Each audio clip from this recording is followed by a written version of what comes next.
This video is sponsored by Only Crits. Back in May, I made a video about the Hadozi and the insensitive way they were described in the new Spelljammer book published by Wizards of the Coast. And last December, I made a couple of videos about monster alignment and how I would like to see that subject handled in future Wizards of the Coast publications. And with both of these videos, I got a lot of comments, some very thoughtful, some a lot less so, but one response that came up in both reasonable comments and the ones from folks who thought I was the scum of the earth, a lot went something like this. It doesn't actually matter what they put in the book. You can always change things at your table. And that's true. I do acknowledge that we as game masters can change literally anything we want at our tables. It truly doesn't matter. Nothing is off limits if you and the rest of your players are on the same page about the change. And yet, I still strongly believe that what a company like Wizards of the Coast publishes in their books actually matters a lot, even if we have all the power at our tables. So how can both those things be true? If the rules don't matter because we can do whatever we want when we play the game, then why do I think the rules and lore they print matter so much? This video was voted on by my patrons, like a while ago. Actually, this was supposed to come out the same month as my Indiana Jones video, but that video nearly broke me, so a few videos got pushed back. So thank you so much to my patrons for their patience in getting this one done. Now, here's a quick disclaimer. There are a bunch of official optional rules for 5th edition, and 5e has a bunch of internal mechanics and systems that are deliberately modular, so GMs can feel encouraged to tinker with certain aspects of the game and cultivate a specific play experience. Those are not the sort of changes we're talking about today. We're talking about what happens when Wizards of the Coast puts out a product, maybe it's a monster book, or a setting book, or an adventure, and there's something in there that's bad. Maybe it's lore, or maybe it's a mechanic, or maybe it's a subplot, or the entire structure of an adventure. And an overwhelming consensus from a bunch of reasonable people making good faith arguments agrees that this thing is bad, or maybe even a little bit toxic. That's the kind of thing we're talking about when we discuss whether it should fall to game masters to fix the things that don't work, and where Wizards of the Coast responsibilities begin and end. Also, a second disclaimer. I'm going to linger on Wizards of the Coast today because they're the biggest company in the TTRPG space, and I play a lot of 5e, so it's usually Wizards of the Coast who is responsible for the issues I'm discussing. And obviously, they've had more than their fair share of gaffes this year, but this same argument can and should apply to any publisher who puts out a product that misses the mark in a fairly significant way. I mean, this year it's pretty much been Wizards of the Coast at every turn, but conceivably, I'm sure other publishers will make mistakes again at some point. So Wizards of the Coast is just meant to serve as our example today. They also make a good example because they have a lot of fans jumping to defend them when they're accused of printing something bad, and we'll get into that later, but ultimately, this isn't a video about one company. It's a video about the fan reaction to problems around that company. Also, not for nothing, but we're not talking about personal preference. We're talking about the stuff that really doesn't work in some fundamental way. Now, I acknowledge that that's completely subjective, and you might not agree with my examples, and honestly, that's totally fair. But the issues we're discussing today tend to be the ones that are received really poorly by the community, and often were easily avoidable. The kind of thing that didn't need to happen, didn't need to be in the book, and generally, nobody liked it. So let's start with the obvious. We know that we can change whatever we want in our games. But does every new GM know that? We sometimes forget that our hobby is actually pretty small. 5th edition is the most successful edition of D&D, which is the most successful tabletop role-playing game. I don't know about you, but when I tell people I play D&D, a lot of them still assume it's a computer game. I mean, it is also a computer game. It's actually a bunch of very popular computer games. People seem to really like the last one. But you get the point. This is a niche hobby. So yeah, I've been in the hobby since 2007. When I open up a book and see something I don't like, whether it's a monster stat block or a subplot in an adventure or just some irresponsibly written lore, I know I can remove it. But does every new GM understand that? Well, okay, this is when we get the comments. Of course they should know they can change anything. The books say so. If someone can't read, that's not Wizards of the Coast's fault. But does every new GM understand what needs to be changed? Will a new GM open up a book like Tyranny of Dragons and realize that it's a sloppy railroad? Or will they only figure that out once they're playing through it? Assuming they even realize it's an adventure design issue, and not something that they're doing wrong as the game master. Will a new GM check out the stat blocks in a new monster book and realize that the challenge rating system is still a total mess? Or will they only figure that out after they've tried and failed to run balanced encounters a few dozen times? Will a new GM look at the lore for something like the Hadozi and the Drow, and even assuming it does make them uncomfortable, which it might not, will they understand the impact it can have when that lore winds up in front of their players? Or will they include this new lore uncritically, and then not understand why it causes players who are more attuned to historical context to quietly dip out of their games because they assume D&D just isn't their thing? Additionally, does every new GM know how to change things in their games? Is there guidance in the Dungeon Master's Guide about substituting out subplots or creating magic items that complement your player's goals or fill in their character's weaknesses? Is there content about running a socially conscious game and being conscious of your own biases? We already know the challenge rating advice in the book is terrible, so if there was content about those subjects, would it be sufficient to educate new game masters on how to navigate the issue in Wizards of the Coast's other official releases? Here's another question. Do new game masters understand what impact their changes might have on the game? Do they understand how changing the short or long rest mechanics, or removing spell slots, or revising encumbrance has a knock-on effect that affects other parts of the game, like whether or not the warlock becomes overpowered or underpowered? If game masters do understand this, do they know how to convey this information to the players in such a way where they won't feel like the GM is punishing them for playing by the rules or taking something away from them that they're really enjoying? And this is the part of the video where I regret to inform you that we have to talk about those very online people who push back against anything that isn't rules as written. They're out there, and boy oh boy, do they have a lot of opinions about how you run your game. These aren't necessarily people who love 5e, and maybe that's a topic we should drill down on some other time, but they are people who feel like you're only playing D&D right if you're using the rules. Oh, sure, you could use the optional rules from the Dungeon Master's Guide, but if you change the rules at your table in a way that doesn't conform to something printed in a book by a major publisher, then in the eyes of these fans, your game is invalid. If you don't believe me, hi, hello, welcome to the internet. It must be your first day. Now, I would be here all day if I just sat here and read idiotic comments at you. And honestly, the hardest part would be tracking them down. I don't tend to save the dumb ones. But I'll give you an excerpt I remember from one comment in particular. I know this is anecdotal, but you'll have to trust me that these kinds of people are all over every online space where people talk about role-playing games. This was a comment on one of my earliest videos about Critical Role and Matt Mercer. And somebody commented about how Matt Mercer was a bad GM or something, I don't really remember. And one of their arguments was that in Campaign 2, very minor spoilers, but one of the player characters has PTSD. And when they cast a certain spell, it brings back difficult memories for them. And so Matt often will have that player roll to see if their PTSD flares up and puts them into a catatonic state. And this commenter, who's talking about the same campaign where one of the characters is a bisexual, gender-fluid circus performer, thought that for some reason, this PTSD roll was the line in the sand. This commenter specifically called out the fact that Matt was calling for a PTSD roll, which, quote, was nowhere in the rules, as a sign that Matt Mercer and Critical Role were bad or something.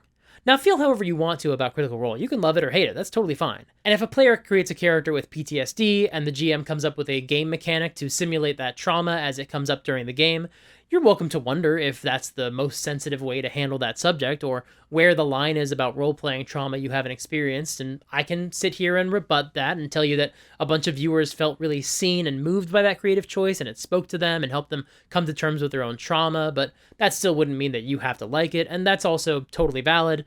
The point is, we can talk about this creative choice like adults. But the fact that Matt Mercer, or any game master, can't or shouldn't add a mechanic to a role-playing game to help represent one of the player's characters that they're trying to roleplay, because that mechanic isn't in the rules, that's deeply foolish. And that kind of thing is everywhere in this hobby. People get very squirrely about what is and isn't street legal, and in your own games, that's fine. That's good, actually. You should set determinations about what is and isn't allowed in your game. But a bunch of people apply their mindset to everyone else playing in the space, and not only does that make it really hard to get useful advice on how to run your game, but it also makes this a fairly unwelcoming hobby for new game masters who just want to run their game the way they want to run their game. And God forbid you're not a straight, white, cisgender, neurotypical, able-bodied male like me, because otherwise, the feedback isn't just critical, it's often openly hostile.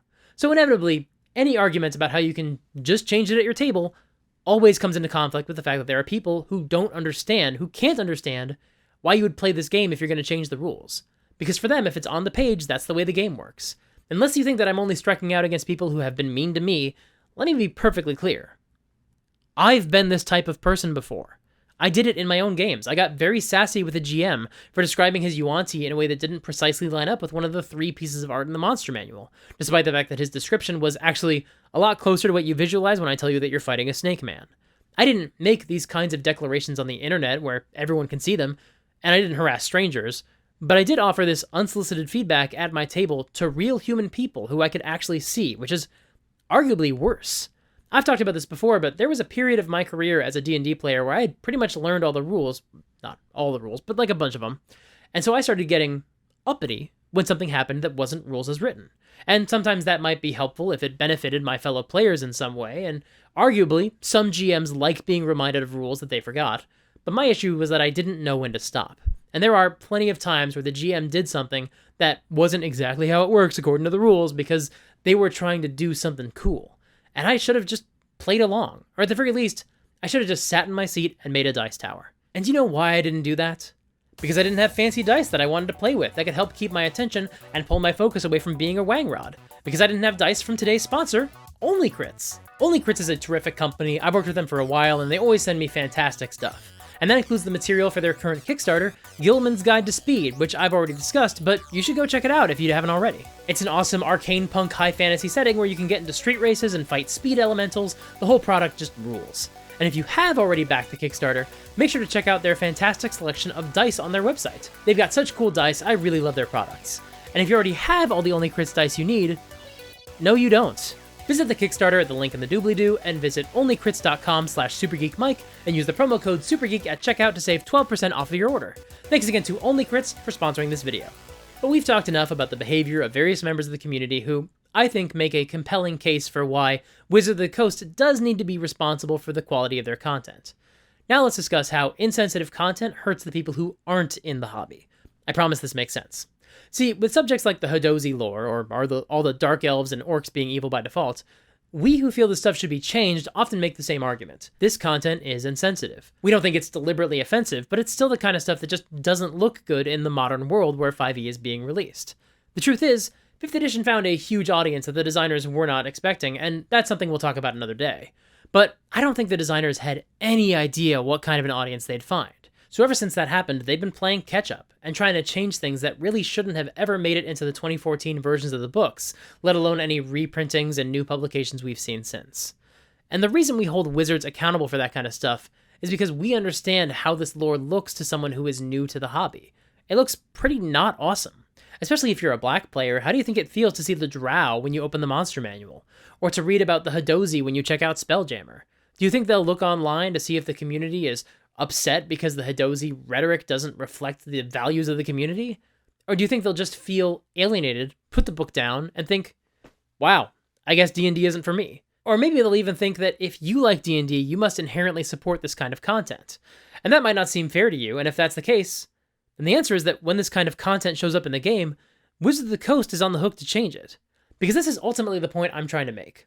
Whenever I make a video about the things in D&D that shouldn't be there because they reflect some ugly systemic ideas that don't need to be in the hobby and actively make it harder for new people to get into the game, the rebuttal is that it's our responsibility as players and game masters to change this offending content at our own tables. But at the risk of getting political, that's a bit like saying it's my responsibility to solve climate change by carpooling. Like, I'll definitely carpool if that's the only way I can help, but doesn't it seem like it should be somebody else's responsibility? Like, maybe whoever it was who put all that crap into the atmosphere should actually be held accountable and asked to stop and told that they're the ones to clean it up? Because individually, we can't compare to the impact made by the people generating the crap. And hot take, but if we're the ones who have to clean up after them, maybe what we've created is an easy excuse for the people responsible to not feel like they have to change anything. Now, this is not to say that every correction Wizards of the Coast makes to their old material always gets it right. I mean, first of all, the new Hadozi lore was written as a way to circumvent the old lore that was also pretty problematic, and it very clearly missed the mark. But that's a fairly extreme example. Even setting that aside, Wizards of the Coast has a habit of overcorrecting recently in ways that usually reflect the fact that they don't really understand the problem, and they just want to find the quickest, easiest solution. We've even seen this with their new approaches to ancestries in the 1D&D playtest, where they renamed races as species and dropped the half-orc and half-elf because it seemed like they think that we think the half-races are racist, which is almost something, except it completely misses the point of the intended criticism around ancestries. So yeah, even when they're trying to be the good guys, there's no guarantee they're going to get it right. And obviously, there's always the possibility that some issue will come up in a new product, and you won't care about it at all, because it doesn't affect your game, or you didn't mind the content, or even if you didn't like the content, you just plan to change it yourself and just not make a big deal out of it. And that's fine. I mean, genuinely, you can play these games however you want.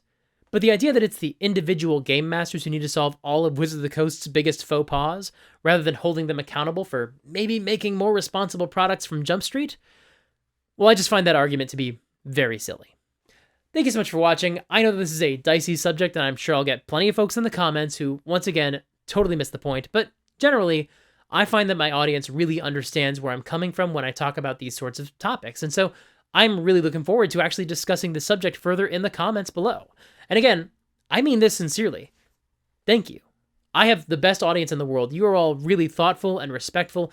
You're the real ones, and I genuinely mean that. And if you're new here and you like this video and you want to see more thoughtful and insightful videos about tabletop RPGs, subscribe to the channel and ring that bell. I post new videos every Monday and Thursday. If you want to support me financially, you can sign up for my Patreon. You can join my Discord server as well to hang out with other awesome people who just love to dig into these topics in really thoughtful ways. And follow me on Twitch to catch my live streams, and sign up for my newsletter to get all my latest news. If you want to see me dig into another topic where I'm a bit critical of Wizards of the Coast, check out my video here about how backgrounds have changed for the worse in recent publications.